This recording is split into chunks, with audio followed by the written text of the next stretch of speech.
Lone Wolf released their $1,000 climber this week.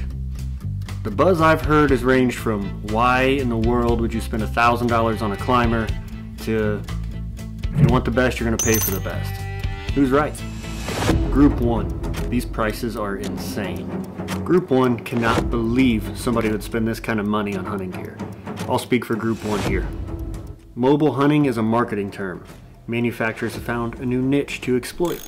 Titanium climbing sticks, billet aluminum stands, hand-sewn saddles. Who needs that? Why are you paying thousands of dollars to drag all this gear into the woods? Aren't you trying to be mobile? If you're going to be mobile, just stay on the ground. It's quicker, it's quieter, it's more efficient, and it's cheap. Actually, it's free. If you need to get into a tree, you can find an old climber at a yard sale and get in a tree for 50 bucks. Spend the rest of the money you save on gas to get to the property, or heck, even a lease. Group 2. Buy once, cry once.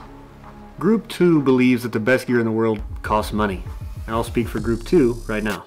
If it helps kill big bucks, I don't care what it costs. Why would I spend $1,000 on a bow, $1,000 on a tag, $3,000 on clothes, and not on the stand that physically gets me in place for a shot? Why would I work this hard at deer hunting and then go out there with subpar equipment that might mess things up? And even more, why does it matter? Nothing that I spend affects you. Group 3.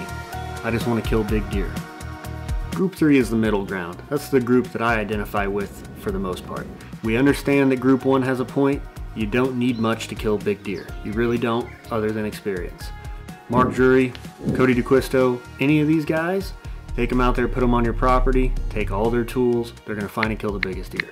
We, as Group 3, also understand nice equipment can give you an edge in certain situations. And sometimes you found this one little system that really works, and it's worth investing in. Avoid paying too much. If you find you love hunting on the ground and that's where you're most successful, you're golden. You can be a mobile hunter for cheap, but maybe you hate it, where you feel that a little bit of elevation can increase your odds. This is where you can entertain some of these other more expensive options. But figure out what system you actually prefer before you start buying stuff. There are trade shows and events where manufacturers will bring their products in for you to try and look at. That's a start, but you really do need to try it in the field to know what you really prefer. Reach out to some friends or some gear junkies in your town and ask them if you can borrow things here and there.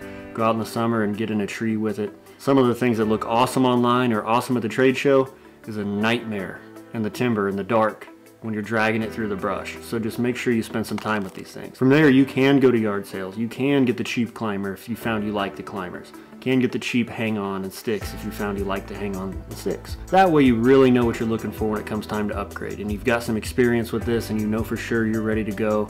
It's a commitment when you're spending thousands of dollars on gear. That cheap stuff, it's easy to resell. If you're a new hunter, please do not go out and buy this expensive stuff. Take your time. I hate seeing guys have to unload their brand new stuff on Marketplace, selling it for a major loss because it didn't make their hopes and dreams come true. It rarely does. Remember, these products are exciting, but that's because the marketing dollars are working. At the end of the day, these are quality premium products that you're shopping for. They're just not totally necessary. Cody DeQuisto himself will tell you they're not necessary. Somebody makes it and that's beautiful. Just don't get stuck in the gear trap. Be smart, hunt hard.